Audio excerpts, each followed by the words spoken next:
Have you ever had one of those experiences where you feel kind of like a fish out of water?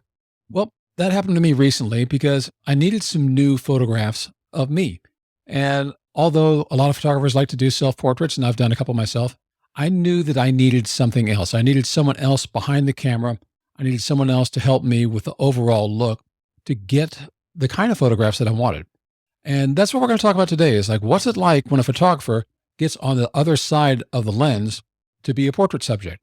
Most of the time, we're used to holding something like this. We're looking through a very specific little lens and aperture. Oh, sorry. No lens. Trust me, I've got a lens too. And this is not necessarily what I would like for my portrait lens. This is a 24 by 70. But I do, you know, enjoy portrait work. I enjoy travel photography. But when I wanted to do something for myself, I had a very specific need. And let me tell you what happened. First off, I lost a lot of weight. I have gone down from a high of 335 pounds years ago when I got married, which you have to give credit to my wife that she didn't notice that weight.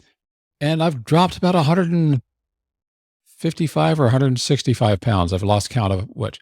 So, as you can tell, that's probably a pretty noticeable difference. If you look at any of my older videos, you can see how much more full my cheeks are and things have changed a bit. And hopefully I'll stay this way. I've been in shape before and hopefully I'll stay this way again. It's always much nicer when you've got a supportive wife who's helping out. And I just looked at the photographs that I had of myself and I wasn't happy with them, not because there was anything wrong with the photography, but because there was something wrong with me. And I no longer looked the way that I had in those photos. Along my little weight loss journey, I'd actually gone to some friends of mine, John and Susan Francis of Catchlight Photography. And earlier this year, I'd hit the 100-pound mark, of how much I'd lost overall. And then I wanted some new photographs then. So we went over to their house, and all I was really looking for then were headshots. I took like maybe 3 shirts with me, got some shots, and I've used those for a while. Well, fast forward now, it's gotten towards the end of 2023. I've lost more weight, and my look has changed, and I had to get new clothes. I mean, the stuff I was wearing just was either too ill fitting on me. It was like, even the shirt, this is an extra large, and I'm down to a large, possibly a medium if they weren't too short. My pants were falling off my waist, and I had to get some new clothes. That's all great. New look, new clothes, different haircut, even though it's probably the same one I've had since I was 10 years old. And I just said, I need some kind of bright lifestyle images for one of my other websites. So instead of just williambeam.com, which is where I keep my photography stuff, I have another website called suburbiapress.com. And that's where I do more business WordPress and that kind of development stuff for people who are small business folks. So I wanted to get some things over there to redesign the homepage.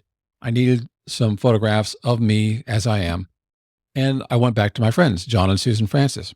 So they were happy to help, and they put together a collection for me. So that's what I'm going to share with you here and let you take a look. And let me go ahead and share my screen. All right, so we've got a number of things, and this is just the grid. And you can see I've got some that I've flagged as my favorites. I've got a couple different changes of wardrobe. And just overall, I wanted a number of different looks. So I had something to choose and what I would end up doing with them. So there's a couple things that came in mind, and I'll give you a better look at these photos as we go on. The first thing that came to mind was I was looking for something kind of light and airy. Previous times I've done a lot of photography that was heavy in shadow, dark backgrounds, and I wanted to do the opposite of that. I wanted something with open kind of backgrounds, bright, light, airy, whatever you want to call that kind of look, but lifestyle stuff. And some of it a little bit about working. So let me come in here and see if I can't grab. All right, so there you go.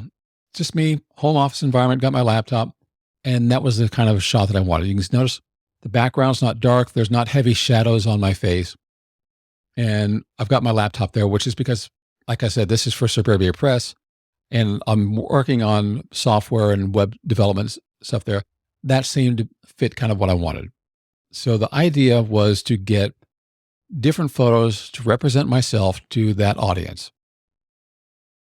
That meant a few things. First off was obviously a new wardrobe, and I took over a number of different outfits. So I had maybe 3 different pair of pants. I had some jeans, I had some cream colored chinos, and I had some kind of olive colored chinos. And then as far as shirts, I had a few different button up shirts. I've got this blue one that you see on the image there with the little white dots. I've got a kind of a green corduroy shirt. And I also went for a couple of things that were a little different. So these, just a kind of a waffle knit Henley shirt. And then this one was just a gray sweater. And mixing and matching that, also a couple of jackets. So this one, just a denim jacket, a little Levi's jacket there. And then down towards the bottom, I think I have this one where I've got one of my old leather jackets. And again, a different Henley shirt. So it's kind of went on a bit of a shopping spree over at Banana Republic and went to town. So I got some different shirts, different pants, and I could mix and match and come up with a number of outfits. That way, all we had to do was find different scenes and locations. So the first thing was lose the weight. Second thing was get a new wardrobe. Contact my friends to get some portraits taken and have a plan of how I wanted them to look. So everything in here fits with that overall vision I had of how I wanted to portray myself to my audience on my webpage and maybe in some marketing materials and elsewhere. Also, it gave me a couple of new social media profile photos, so I was happy with that as well. And then I realized that there's more to it than just showing up with different clothes to change in and out of. John and Susan work as a team. So John was handling the photography with his camera gear and setup and had his lighting there. It was very simple lighting. It was really just one softbox and one reflector. Susan would sometimes hold the reflector, just out of camera sight. But she also did a wonderful thing. She was looking at me in a different way that John was. John's looking at his composition. He's looking to make sure the focus and all those other things that we think of as photographers are there. Susan was looking at me and it's like, are my clothes wrinkled? Do I need to straighten up? Are my hands and knuckles, clenched together? Or am I just sitting in an awkward position that shows things that maybe we don't want to show in the photo? So we had that nice teamwork going together where they handled the photography, they handled the lighting, but they also handled managing me as a photography subject. And that just made it a really wonderful experience. But it also taught me quite a bit, maybe for my future portrait photography, of all the different things that you really need to look at while you're composing your scene and posing your subject. So it's very handy to have that extra set of eyes outside of looking through the camera lens to see, does something need to be adjusted? And when it was, Susan would just come over, she'd, pull down on my shirt. She'd pull, maybe a sleeve back over here if there were some wrinkles. And they were subtle things, but when you look at your photographs later, it's too late then. When you get home and you're waiting to see what you got, it's like, oh, I wish I'd done this or I'd done that. Because Susan was paying attention and making adjustments, helping me pose and take care of all those things. We got a lot more keepers out of this photo session than I anticipated. So that was definitely something that was helpful. Getting an assistant, not only just to hold lights or a reflector is one thing, but someone who's keeping an eye on your subject to make sure that they're presenting themselves as best they can. I really liked that. I liked the attention to detail. And it was, as a portrait subject, it was really nice. People are watching out for me. So that is something I would recommend. If you can work as a team, do so. It's not always practical. I don't know that I'm always going to have someone that I can call in as an assistant to watch, but when that possibility is there, you want to take advantage of it. So as I said, we went through a number of different scenes, different backgrounds, different wardrobe changes. But the other part of it was posing. And this is where I realized that I have 2 things that I kind of have a penchant for that I really wasn't aware of at the time we were doing it. So let me show you a couple of things. The first thing is take a look at my head as far as that little tilt. Nothing wrong with it, but I always wanted to do the same thing. I always wanted to tilt to this side towards my right shoulder.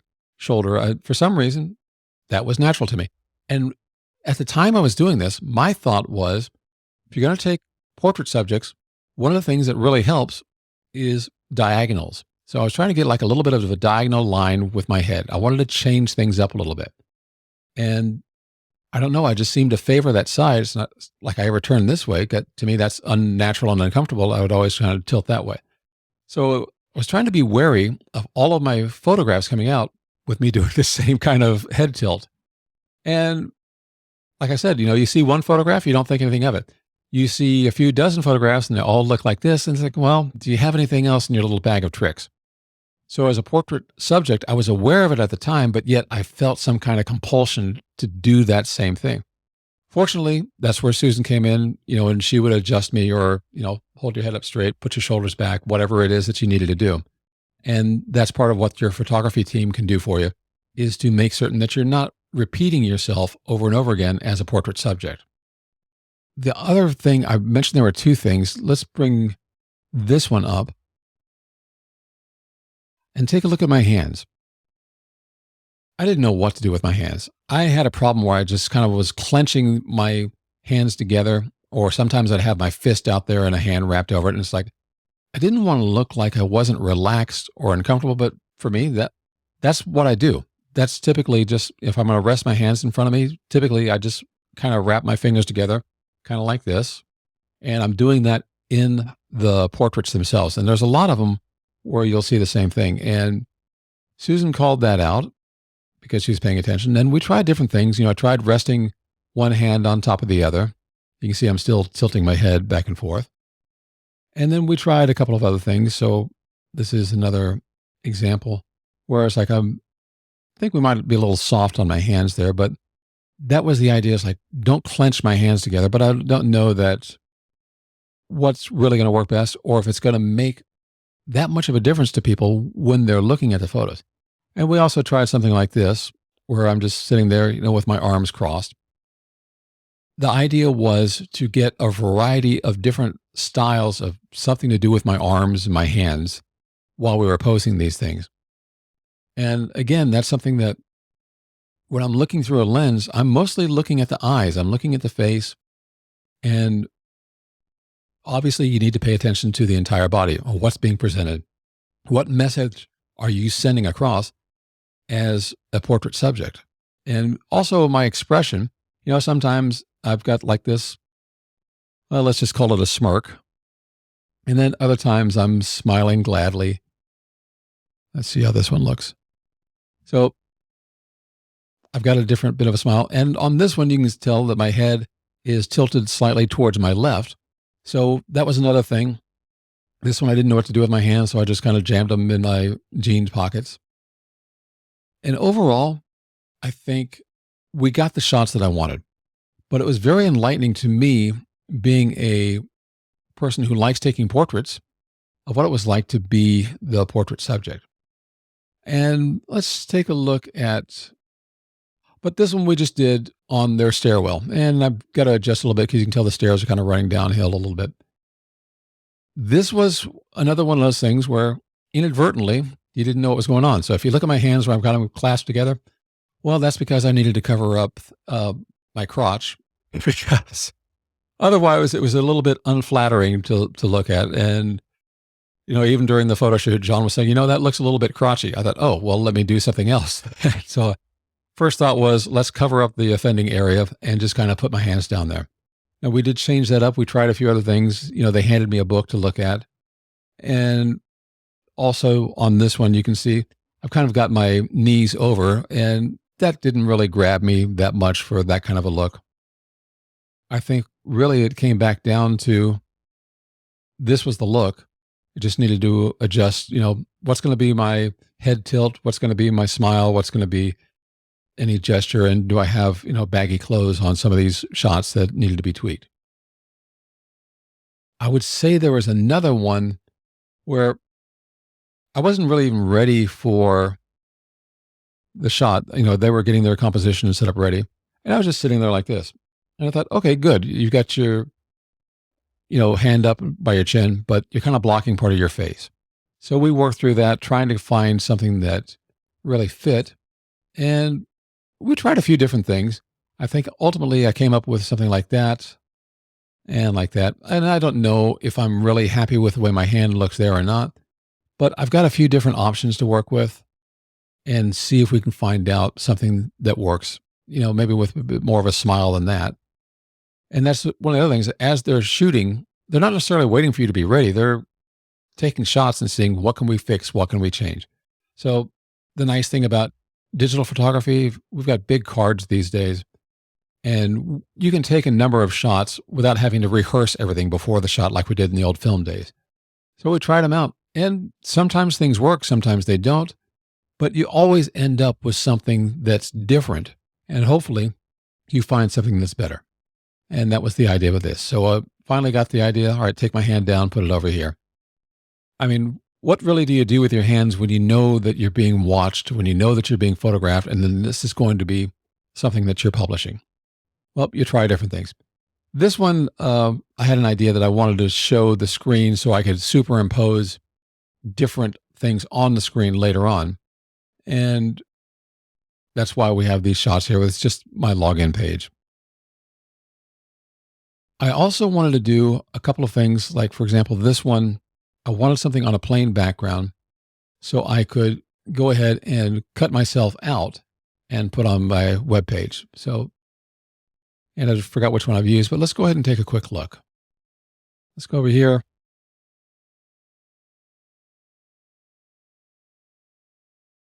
And if we go to my homepage, that's one of the shots that we ended up with. So I've got this over here on my homepage, and it's just kind of, as soon as you get there, you know it's me. Before, I had something that was very small over here. That was a shot that I'd taken right here in like my home office or home studio, whatever you want to call it. And I thought, you know what? These things should be big. They should be bold. I wanted the web page to have larger sections. And I've got this on one side, I've got this on the other.